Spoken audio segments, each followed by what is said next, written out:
औषधिको अभाव हुने छैन, यस्तो छ पूर्व तयारी। कोभिड-19 को महामारी नियन्त्रण बाहिर जान थालेपछि यति बेला उपत्यकासहित दर्जनौं जिल्लामा निषेधाज्ञा जारी गरेको छ। महामारी विकराल बन्दै गएको अवस्थामा नेपालमा औषधिको उपलब्धता कस्तो छ? के औषधि अभाव हुन सक्छ? अत्यावश्यक औषधिको जोहो गर्न पूर्व तयारी कस्तो छ? औषधि विभागका सूचना अधिकारी सन्तोष केसीसँगको कुराकानी। अभाव नै भइसकेको छैन, अभाव हुन पनि सक्छ, पूर्व तयारी गर्दैछौँ। अब अभावै हुने अवस्था अहिलेको परिवेशमा तपाईँले मलाई सोध्नु भने चाहिँ त्यो स्थिति अहिलेको डेटसम्म त्यस्तो छैन।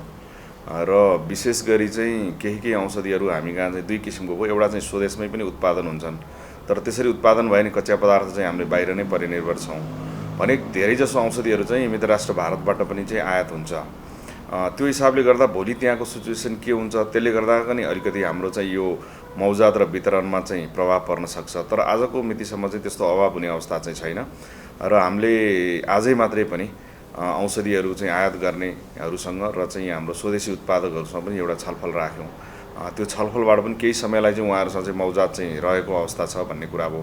तर पनि अब यो चाहिँ पुरानो पेन्डेमिक भन्दा पनि यो चाहिँ अलिकति धेरै द्रुत रूपमा चाहिँ फैलिरहेको अवस्थाले अहिले नै आकलन गर्न सकिएन, तर हामीले पूर्व तयारी चाहिँ गरेका छौँ अभाव हुन नदिनलाई। आयातमा पनि अवरोध भएको छैन, तर हामी परनिर्भर हुनाले सजग हुन आवश्यक छ। त्यस्तै ठ्याक्कै अवरोध छैन, तर गत वर्षको पेन्डेमिकमा चाहिँ केही अत्यावश्यक औषधिहरू चाहिँ निर्यातको लागि प्रतिबन्ध थियो। यो पटक चाहिँ एउटा रेमडेसिभिर औषधि भन्ने छ जुन चाहिँ कोरोनामै प्रयोग हुन्छ। त्यो इन्जेक्सन चाहिँ निर्यात अहिले प्रतिबन्ध गरेको अवस्था छ हालको लागि चाहिँ, तर त्यसका चाहिँ सोर्सहरू अन्य देशहरूमा छन्, जस्तो बङ्गलादेशमा पनि त्यो उत्पादन हुने भएर हामीले बङ्गलादेशबाट चाहिँ आयात गर्नलाई अनुमति दिइसकेका छौँ। र त्योभन्दा बाहेकका अन्य औषधिहरूको कुराहरू गर्दा आजैको कुरामा चाहिँ त्यस्तो चाहिँ कुनै अवरोध भएको छैन, आइराखेकै छ भन्ने भयो। तर अब भोलिको दिनमा लकडाउन भइसकेको अवस्थामा चाहिँ त्यसले वितरण प्रणालीमा चाहिँ अलिकति असर गर्छ कि भन्ने हो, किनभने औषधि ढुवानी गर्ने चाहिँ साधनहरूलाई हामीले चाहिँ सहज रूपमा आवत जावत गर्न नदिने अवस्था आयो भने चाहिँ त्यो बेला चाहिँ हाम्रो चाहिँ ढुवानीहरूमा असर पर्न सक्छ, उपलब्धतामा चाहिँ समस्या हुनसक्छ। त्यही भएर त्यसलाई पनि हामी गृह मन्त्रालय थ्रु चाहिँ त्यसलाई चाहिँ समन्वय गर्न चाहिँ हामी गइरहेछौँ। तर अहिलेको अवस्थासम्म चाहिँ भएन। तर कच्चा पदार्थ हकमा धेरै भारतभन्दा पनि चीनबाट आउँछ र चीनमा चाहिँ अहिलेसम्म लकडाउन भएको छैन। त्यो भएर गत वर्षभन्दा अलिकति फरक सिनेरियो भयो। गत वर्ष चाहिँ चाइनामा नै लकडाउन भयो र ग्लोबल्ली नै धेरै ठाउँमा लकडाउन हुने बित्तिकै हामीलाई चाहिँ कच्चा पदार्थको धेरै ठुलो असर परेको थियो। तर पनि हामीहरू उद्योगीहरूसँग चाहिँ मौजात रहेको हुनाले त्यही समयमा पनि 6 महिनासम्मलाई औषधि उत्पादन गर्ने कच्चा पदार्थ चाहिँ हामीसँग मौजात थियो भने आजको अवस्थामा चाहिँ अब त्यति सहज भएको पनि होइन, हामी न्यू नर्मलमा छौँ। त्यही भएर पहिलाको जस्तो कच्चा पदार्थको चाहिँ उहाँहरूसँग चाहिँ मौजात चाहिँ छैन। तर पनि अहिलेको अवस्थामा चाहिँ हेर्दाखेरि केही समयलाई हामीसँग पुग्ने नै अवस्था छ।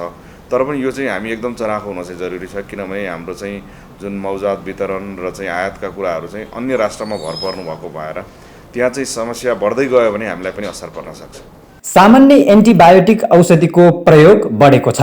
त्यस्तो किसिमको नयाँ त छैन हाम्रो। अब यसको लागि अहिलेसम्म चाहिँ अब औषधि विज्ञानले ठ्याक्कै चाहिँ क्योर नै गर्ने टाइपको औषधि चाहिँ हामीसँग अहिले उपलब्ध भएन। विशेष गरी सिम्प्टोमेटिक ट्रिटमेन्टहरू यसमा चाहिँ हुन्छ र जसले मध्येमा अलिकति केही प्रभावकारी चाँडै नै हामीले प्रयोग गऱ्यौँ भनेर चाहिँ रेमडेसिभिर भन्ने औषधि एउटा आएको छ र त्यसलाई चाहिँ युएस एफडीएले एप्रुभल पनि दिएको छ कोभिडमै प्रयोग गर्नलाई। त्योभन्दा बाहेक हामीसँग चाहिँ अन्य किसिमको एडजुभेन्ट थेरापीहरू नै हो र चाहिँ हाम्रो सिस्टमहरूलाई चाहिँ लाइभ राख्नलाई दिने नै चाहिँ हाम्रो चाहिँ थेरापीहरू नै हुन्छ। त्यसकारण त्योभन्दा भएन। विशेष गरी चाहिँ अहिले चाहिँ अब धेरै यसमा चाहिँ निमोनियाहरू चाहिँ देखिने होइन, सङ्क्रमण हुँदाखेरि ज्वरो आउने निमोनिया हुने हुँदाखेरि विशेष गरी चाहिँ एन्टिबायोटिक्सहरूको चाहिँ प्रयोग चाहिँ अलि बढाएको छ। विशेष गरी सघन उपचारमा प्रयोग हुने सुइजन्य एन्टिबायोटिकहरू चाहिँ प्रयोग छ, त्यसमा चाहिँ हामीले अलिकति मौजातको अवस्था हेर्नुपर्ने अवस्था छ र त्योभन्दा बाहेकका अन्य किसिमको औषधिहरू प्रयोग भएको हामीसँग कुनै त्यस्तो विवरण आएको छैन। बाहिरको सिचुएसन हेरेर पूर्व तयारी गर्दै जानेछौँ। अहिले चाहिँ हामीले छलफल चाहिँ सुरुवात गरेका छौँ आयातकर्ताहरूसँग र चाहिँ हाम्रो उत्पादकहरूसँग छलफल, प्रारम्भिक छलफल आजैबाट हामीले सुरु गऱ्यौँ, भोलिदेखि लकडाउन पनि हुने भएको भएर। त्योभन्दा बाहेक चाहिँ हाम्रो सप्लाई सिस्टममा हामीले हेर्ने हो भने चाहिँ स्वास्थ्य तथा जनसङ्ख्या मन्त्रालय अन्तर्गत चाहिँ स्वास्थ्य विभाग र व्यवस्थापन महाशाखा छ, त्यसले पनि ठुलो परिमाणमा चाहिँ अत्यावश्यक औषधिहरू चाहिँ वितरण गर्ने खरिद गर्ने कामहरू चाहिँ गर्छ र त्यो हिसाबले गर्दा हामीले चाहिँ विभिन्न च्यानल चाहिँ प्रयोग गर्नुपर्ने अवस्था आउँछ। त्यो अहिले नै हामीले त्यो चाहिँ आकलन गर्नलाई के कस्तो हुनसक्ला भन्दा अहिलेसम्म हामीलाई त्यस्तो असहज परिस्थिति भइसकेको छैन। तर भोलिको चाहिँ हेर्दै गर्दा अब सिचुएसन त्यस्तै वर्स हुँदै जाने भयो भने चाहिँ सरकारले चाहिँ स्टक पाइल गर्नेदेखि विभिन्न रणनीति हामीले अपनाउनु पर्ने हुनसक्छ। हामीले चाहिँ हामीलाई चाहिँ एउटा चाहिँ बफर स्टकहरू राख्ने भोलि आवश्यक पर्छ कि भनेर चाहिँ उद्योगीहरूलाई पनि चाहिँ अलिक ठुलो परिमाणमा चाहिँ आयातहरू गर अहिले कच्चा पदार्थ भनेर त्यसरी चाहिँ हामीले अत्यावश्यक औषधिहरू चाहिँ उपलब्ध नहुने अवस्था सृजना नहुनको लागि हामीले गर्न जरुरी छ। अब अहिले चाहिँ प्रारम्भिक छलफल र उहाँहरूसँग पनि सल्लाह सुझाव लिइरहेछौँ। त्यो प्राप्त हुने बित्तिकै र चाहिँ बाहिरको सिचुएसन हेर्दै हामी चाहिँ आगामी दिनमा नि उपयुक्त निर्णयहरू लिँदै जान्छौँ। कृत्रिम अभाव हुन सक्छ, सबै चनाखो हुन आवश्यक छ।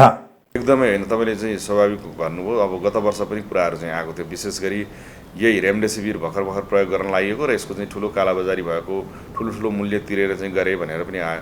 अब कहिलेकाहीँ यो चाहिँ स्वाभाविक हुनसक्छ, तर त्यस्तो भयो भने चाहिँ सबै सचेत हुनु पर्यो। औषधि व्यवस्था विभाग एक्लैले मात्रै पनि यसलाई सामना गर्न सक्दैन, सम्पूर्ण सरकार निकाय चाहिँ यसमा हुनसक्छ। विशेष गरी चाहिँ यस्तो अवस्थामा केही अत्यावश्यक औषधिहरू चाहिँ लुकाउने या चाहिँ कृत्रिम अभावहरू चाहिँ सृजना गर्ने र बढी मूल्यमा बेच्ने या त्यसलाई चाहिँ अब चोरी निकासी गरेर बेच्ने त्यस्तो काम नै हुन चाहिँ सक्छ। त्यसमा चाहिँ हामी सबै चाहिँ सजग हुनुपर्छ। तर अन्य चिज जस्तो औषधिमा चाहिँ ठ्याक्कै त्यति गर्ने त भएन। तर पनि अब गत वर्ष हेर्दा चाहिँ हाम्रो केही औषधि विशेष गरी रेमडेसिभिरमै ठुलो चाहिँ इस्युहरू चाहिँ आएको थियो र पछि हामीले सहज गरेपछि त्यो इस्यु भएन। त्यसकारण त्यस्तालाई चाहिँ गर्नलाई हामीले एबान्डन रूपमा चाहिँ उपलब्धतालाई हामीले हेर्नुपर्छ। धेरै मात्रामा उपलब्ध भयो भने त्यो चाहिँ हुँदैन। तर बाहिर पनि केही गरी चाहिँ अब अभाव हुने स्थिति हुँदै गयो, त्यो सूचनाहरू चुआउट भयो। भोलिको दिनमा चाहिँ औषधि चाहिँ सर्टेज हुँदैछ है भनेर चाहिँ कसैले राख्यो, कसैले चाहिँ त्यसलाई स्टक पनि होल्ड गरेर राखिदिने र चाहिँ त्यसलाई चाहिँ आफ्नो नियन्त्रणमा चाहिँ बजारमा दिने काम हुनसक्छ।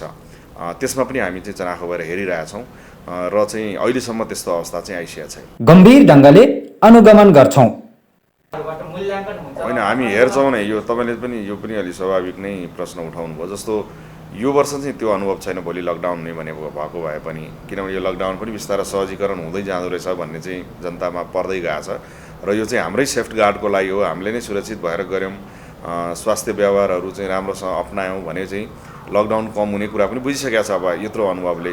तर गत वर्षको केसमा चाहिँ यो भएको थियो, केही चाहिँ विशेष गरी दीर्घ रोगमा प्रयोग गर्ने चाहिँ औषधिहरू जुन छ त्यो चाहिँ छिटो उपलब्ध नहोला भनेर उहाँहरूले चाहिँ धेरै स्टकहरू चाहिँ राख्ने, 3 महिना 4 महिना 5 महिनालाई चाहिँ जाने चाहिँ स्टकहरू लिएको भन्ने चाहिँ केहीबाट खबर आयो।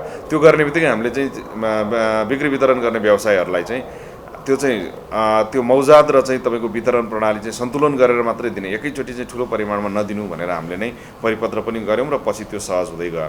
तर अहिले चाहिँ अब के हो त, यो चाहिँ भए पनि अत्यावश्यक चिजहरू सरकारले खोल्छ, त्यसकारण औषधिहरू चाहिँ उपलब्धै होला भनेर अब त्यस्तो आजसम्म सुनिया छैन।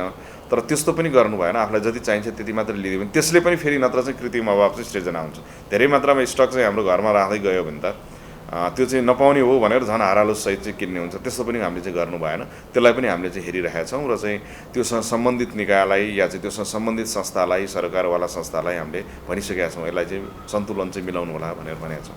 नेपालमा औषधि पनि सस्तो भएकोले डुप्लिकेट उत्पादन भएको छैन। होइन, त्यो चाहिँ अब यसो भयो, यो होइन बाहिर विदेशतिर चाहिँ धेरै सुनिन्छ त्यसलाई काउन्टरफिट SF भन्छ WHO चाहिँ सब स्ट्यान्डर्ड फल्सिफाइड औषधि भनेर भन्छौँ त्यसलाई। अब हामी कहाँ चाहिँ के हो भने इन्डिया पनि हाम्रो चाहिँ नजिकको मित्र राष्ट्र भयो र त्यहाँबाट धेरै मात्रामा औषधि आउने र चाहिँ विशेष गरी त्यस्ता चिजहरू चाहिँ महँगा औषधिमा चाहिँ हुन्छन्। तर हामी कहाँ चाहिँ अब यो प्याटेन्ट राइट सम्बन्धी चाहिँ नियमहरू अहिले चाहिँ लागू नहुने भएको भएर औषधि हामीहरू कहाँ सस्तो छ। त्यस्तो सस्तो भएको बखतमा अब तपाईँले भने जस्तो धेरै चल्ने औषधिहरू त्यसरी नै नामाकरण गरेर बिक्री वितरण हुन सक्ने अवस्था हुनसक्छ। तर अहिलेसम्मको हाम्रो अनुभवले चाहिँ त्यसरी देखिया छैन। धेरै वर्ष अगाडि चाहिँ एउटा सिप्रोफ्लोक्सासिन भन्ने औषधि थियो, त्यसमा चाहिँ हामीले काउन्टरफिट भेट्या हो। त्यसमा कुनै पनि पदार्थ थिएन, औषधिजन्य चिजै नभइकन औषधि भनेर चाहिँ ट्याब्लेटको रूपमा चाहिँ आएको थियो। तर त्योभन्दा पछिल्लो अनुभवमा चाहिँ हाम्रो यही नै, किन औषधि सहज रूपमा पर्ने हामीसँग चाहिँ उत्पादकहरू पनि टन्नै भएको हुनाले त्यस्तै किसिमको चाहिँ अवस्था अहिलेसम्म हामीले अनुभव गरेका छैनौँ। कुनै पनि औषधि अभाव हुने छैन, तर महामारीको पूर्व आकलन गर्न गाह्रो भएकाले चनाखो हुनु आवश्यक छ। होइन, त्यस्तो अभावै त अहिले चाहिँ हामीसँग हुने चाहिँ छैन। अब विशेष गरी चाहिँ धुवानीसँग सम्बन्धित चिज नै हो र विशेष गरी हामीले चाहिँ क्रिटिकल केयर प्रयोग हुने औषधिहरू जुन चाहिँ विशेष गरी आइसियुमा हुँदा, सिसियुमा बस्दाखेरि या चाहिँ बिरामीहरू चाहिँ अस्पताल बसेर उपचार गर्नुपर्ने अवस्थामा त्यस्ता भएका औषधिहरू चाहिँ जुन बाहिरबाट आयात हुन्छ त्यस्तामा चाहिँ सम्भावना हुनसक्छ। किनभने जताततै औषधि बढी मात्रामा प्रयोग भइरहेको छ। भारतमा पनि आवश्यकताभन्दा बढी औषधि त कोभिडको कारणले त्यस्ता औषधि प्रयोग हुन्छन् भने भोलि चाहिँ भयो भने त्यस्ता चिजहरूमा हामीले ख्याल गर्नुपर्ने हो र त्यसको चाहिँ हामी लिस्ट बनाएर अद्यावधिक विवरणहरू हामी चाहिँ लिँदैछौँ। त्यसमा हुनुभन्दा त्यसलाई चाहिँ समाधान गर्दै जाउँ भन्ने चाहिँ हामीले लागेको। तर पनि अब कतिपय चिजमा चाहिँ यो आकस्मिक आउने परिस्थिति कहाँ जान्छ भनेर हामीले त्यसलाई चाहिँ पूर्वानुमान नै गर्न चाहिँ गाह्रो छ। त्यस कारण बाहिरको चिजहरू अहिले हेर्दाखेरि चाहिँ अलिकति अनियन्त्रित भएर चाहिँ फैलिएको भारतमा चाहिँ देखियो। तर त्यही सिलसिलामा पाकिस्तानमा त्यो किसिमको अवस्था छैन, बङ्गलादेशमा पनि चाहिँ त्यहाँ चलिरहेको अवस्था छ। त्यस कारण हामी कहाँ आयात गर्ने चाहिँ अन्य अप्सनहरू पनि हामीसँग भएको हुनाले अब त्यस्तो आकलन आइदिए परे पनि हामीले चाहिँ यदि मित्र राष्ट्र भारतबाट आउने अवस्था छ भने पनि अन्य देशबाट भए पनि हामीले चाहिँ विशेष सिफारिसहरू दिएर या चाहिँ त्यहाँबाट चाहिँ सहजता गर भनेर चाहिँ हामीले गराउने चाहिँ अवस्था हुनसक्छ। त्यो हामी गर्छौँ पनि।